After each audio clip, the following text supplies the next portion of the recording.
English spoken की class में आज हम पढ़ेंगे वर्ब के बारे में। वर्ब बहुत ही महत्वपूर्ण टॉपिक है इंग्लिश स्पोकन को सीखने के लिए।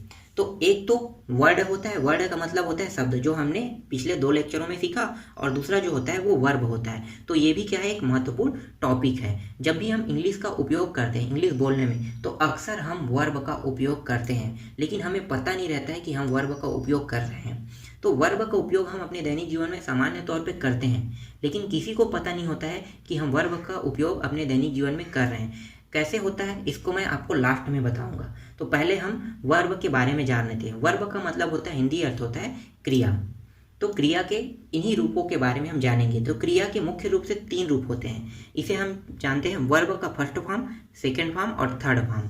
चौथा जो फॉर्म है ना, वो वर्ब के फर्स्ट फॉर्म से बनता है। किससे? वर्ब के फर्स्ट फॉर्म से। कैसे बनेगा उसको मैं लास्ट में बताऊंगा। पहले हम ये सभी चीज़ों को जान लेते हैं। फर्स्ट, सेकंड और थर्ड फॉर्म को पहले जान लेते हैं। तो यहाँ पे देखो, मैंने कुछ वर्ब यहाँ पे लिखा हूँ, उन्हीं वर्बों को पहले देख लेते हैं। तो यहाँ पे गो लिखा हुआ है। गो का मतलब क्या होता है? जाना होता है। सेकेंड फॉर्म वेंट है और थर्ड फॉर्म गॉन है। ईट है यहाँ पे, ईट का मतलब खाना होता है। एट हो गया और ईटन हो गया, ये सेकेंड फॉर्म है, ये थर्ड फॉर्म है। इसी तरह से देखो यहाँ पे राइट लिखा है। राइट का मतलब लिखना होता है। फिर यहाँ पे रोट लिखा हुआ और एक लिखा हुआ है रिटर्न लिखा हुआ है। फिर यहाँ पे वर्क लिखा हुआ है। वर्क का मतलब होता है करना, मतलब काम करना। फिर ये हो गया वर्कड और ये वर्कड हो, ये सेकेंड फॉर्म, ये थर्ड फॉर्म, ये फर्स्ट फॉर्म। समझ में आ रहा है? लॉफिंग या लॉफ, यहाँ पे लॉफ है। लॉफ का मतलब वो क्या होता है? हंसना होता है। फिर लॉफ्ड और ये भी लॉफ्ड हो गया।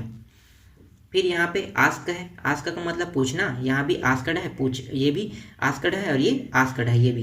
तो ये सेकेंड फॉर्म है, ये थर्ड फॉर्म है। तो first form, second form, third form आपको समझ में आ रहा है? ये सभी के सभी हम अपने दैनिक जीवन में उपयोग करते हैं, लेकिन हमें पता नहीं होता है कि हम इसका उपयोग कर रहे हैं। कैसे उपयोग होगा ये मैं लास्ट में आपको बताऊंगा। पहले इन सभी चीज़ों को आप लोग थोड़ा सा जान लो। और ये चीज़ें देखो जो मैं अभी बता रहा हूँ, आप बोल देते हो कि लॉफ कर रहा है, आस्क कर रहा है, बैन कर रहा है, डेयर कर रहा है, ऐसा आप बोल देते हो ना। तो ये सब के सब क्या है? इंग्लिश का ही शब्द है और इसका आप उपयोग कर रहे हो, लेकिन आपको पता नहीं है कि ये वर्ब है। और इसका उपयोग हम क्या करेंगे? इंग्लिश स्पोकन सीखने में करेंगे। कैसे होगा इसको हम लोग आगे जब और भी वीडियो बनाते जाएंगे उसमें मैं आपको सिखाते जाऊंगा। तो चलो अभी इसको पहले सीख लेते हैं वर्ब को, और आगे बढ़ते हैं। वर्ब में क्या क्या दिया हुआ है? यहाँ पे देखो डेयर दिया हुआ है, ये सेकंड फॉर्म है, थर्ड फॉर्म। मैं सिर्फ यहाँ पे फर्स्ट फॉर्म को आपको बताते जाता हूँ। डेयर का मतलब क्या होता है? साहस होता है। इंजॉय का मतलब आनंद लेना होता है। यूज मतलब उपयोग करना। अराइव मतलब आनंद होता है। इसी तरह से यहाँ पे देखो आंसर का मतलब उत्तर। कभी आप सेंस कर सकते हो कि आंसर भी वर्ब है। देखो यहाँ पे आंसर का मतलब क्या है? उत्तर। यहाँ पे आंसर सेकंड फॉर्म है, यहाँ पे थर्ड फॉर्म है, मतलब आंसर भी क्या है? एक वर्ब है।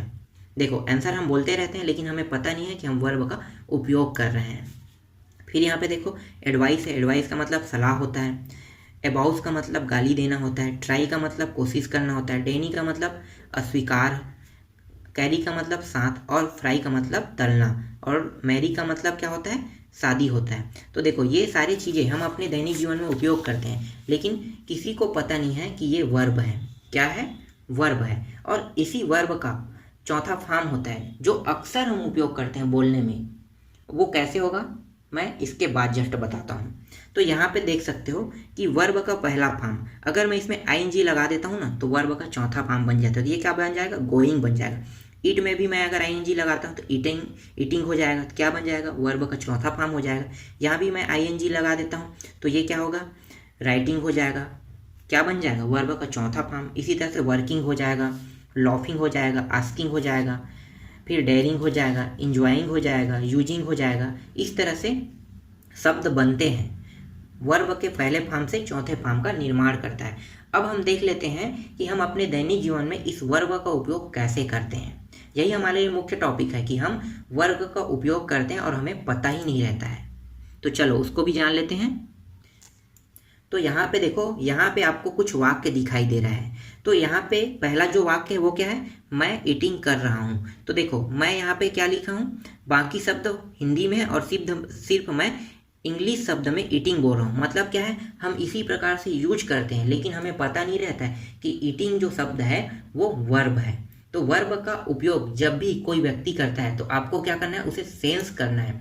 सेंस करके ये पता करना है कि ये वर्ब का उपयोग कर रहा है और ये वर्ब जो है वो इंग्लिश का शब्द है। आगे और देख लेते हैं। यहाँ पे क्या लिखा हो, मैं राइटिंग कर रहा हूँ, फिर वह सेविंग कराने जा रहा है। हम अक्सर कह देते हैं ना, मैं सेविंग कराने जा रहा हूँ या वह सेविंग कराने जा रहा है। इसका मतलब क्या है कि वो सैलून में जा रहा है और अपने दाढ़ी मूंछ जो भी है उसे सेविंग कराने जा रहा है। तो यही है, वह सेविंग कराने जा रहा है, इसका मतलब।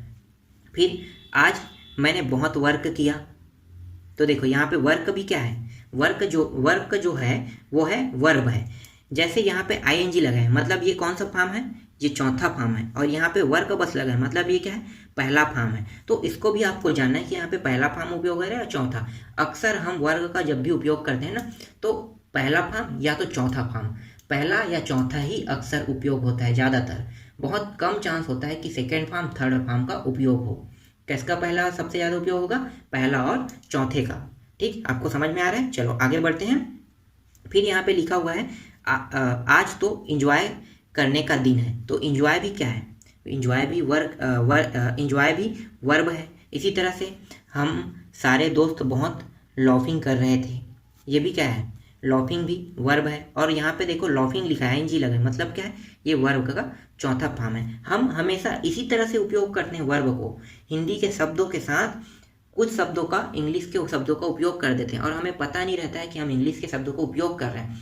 जब हम इसे सेंस करने लगेंगे ना, तब हम इंग्लिश स्पोकन को सीखने लगेंगे। समझ में आ रहा है मैं क्या कहना चाह रहा हूँ। जब हम सेंस करेंगे तभी हम इंग्लिश स्पोकन को सीखेंगे। अगर कोई व्यक्ति हमारे आसपास में इस तरह से कुछ शब्दों का उपयोग कर रहा है, इंग्लिश के वो शब्द है और वो वर्ब है, तो आपको उसे सेंस करना है कि ये इंग्लिश के शब्द को उपयोग कर रहा है। तो इंग्लिश के शब्द को उपयोग कर रहा है मतलब कौन से शब्द को उपयोग कर रहा है। जैसे मैंने यहाँ पे लॉफिंग कहा, ठीक है, यहाँ पे क्या कहा मैंने, लॉफिंग कहा। तो लॉफिंग का मतलब क्या होता है, लॉफिंग का मतलब है लॉफ करना, मतलब हंसना। तो लॉफिंग का मतलब क्या होगा, हंस रहा है। समझ में आ रहा है, वो व्यक्ति हंस रहा है।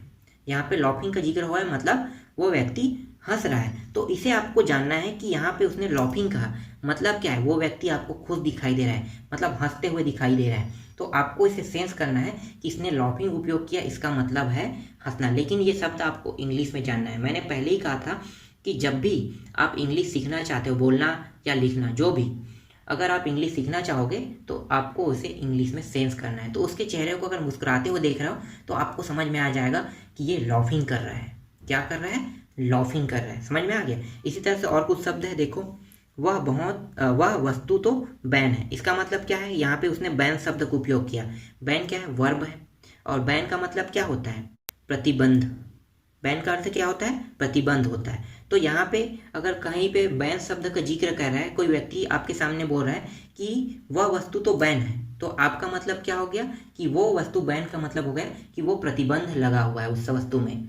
वो वस्तु को हम नहीं खरीद सकते जो बैन लगा हुआ होता है। तो यही है, आपको वो चीज़ सेंस करना है और सेंस करके जानना है कि उन्होंने बैन का उपयोग किया। तो बैन का मतलब क्या है, कि बैन का मतलब उसे हम खरीद नहीं सकते, मतलब प्रतिबंध है। आपको इसे हिंदी में ट्रांसलेट नहीं करना। मैं फिलहाल अभी आपको सिखा रहा हूँ, इसलिए हिंदी में आपको ट्रांसलेट कर रहा हूँ, लेकिन आपको हिंदी में ट्रांसलेट नहीं करना। बैन शब्द का उपयोग हो गया, मतलब वो वस्तु प्रतिबंध है, ये चीज़ आपको समझना है।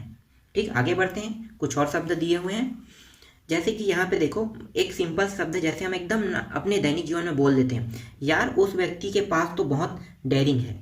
समझ में आ रहा है क्या कह रहा हूँ मैं, यार उस व्यक्ति के पास तो बहुत डेयरिंग है। बाकी सब हिंदी में, लेकिन डेयरिंग किस में है, अंग्रेजी में है।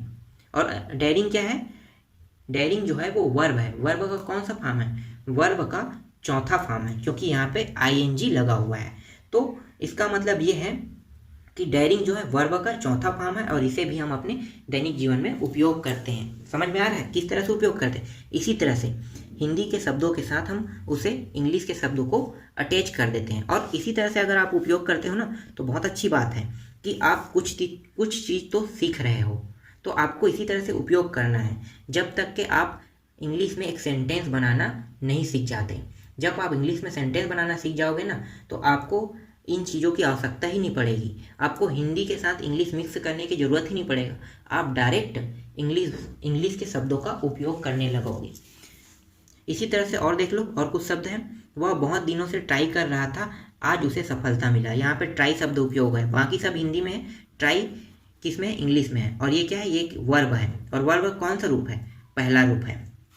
यहाँ पे देखो, यहाँ पे मैंने एक और शब्द लिखा है। क्या लिखा हूँ मैंने वहाँ से सामान को कैरी किया। सामान को कैरी किया। कैरी करना मतलब क्या होता है? साथ लाना या साथ ले जाना। ये सब क्या है? कैरी का हिंदी अर्थ होता है। तो वहाँ से मैंने सामान को कैरी किया। समझ में आ रहा है मैं क्या कहना चाह रहा हूँ? मैं कहना ये चाह रहा हूँ कि आपको इसे सेंस करना है। कैरी शब्द का जैसे मैंने यहाँ पे उपयोग किया, तो कैरी का मतलब क्या होता है? सामान साथ ले जाना या साथ लाना, यही होता है। तो इन्हीं चीज़ों को आपको अपने दैनिक जीवन में जो उपयोग हो रहा है उसे सेंस करते रहना है। और सेंस कर करके आपको ये समझना है कि इस व्यक्ति ने अभी इस शब्द को बोला और यहाँ पे कैरी आया है। कैरी का मतलब है इंग्लिश के शब्द का यहाँ पे उपयोग हुआ है। और कैरी क्या है? एक वर्ब है। समझ में आ रहा है? ये बहुत महत्वपूर्ण टॉपिक है। आपको भले ही ये बकवास लगे, लेकिन ये बहुत महत्वपूर्ण टॉपिक है। मैं आपको धीरे धीरे मैं वाक्य बनाना सिखाऊंगा आपको। तो इन्हीं चीज़ों का मैं उपयोग करूंगा, तब आप वाक्य बनाना सीखोगे। इसके बाद हम लोग नेक्स्ट वीडियो में वर्ड और वर्ब दोनों को एक साथ मिला के सेंटेंस बनाना सीखेंगे। तो आज के वीडियो में बस इतना ही।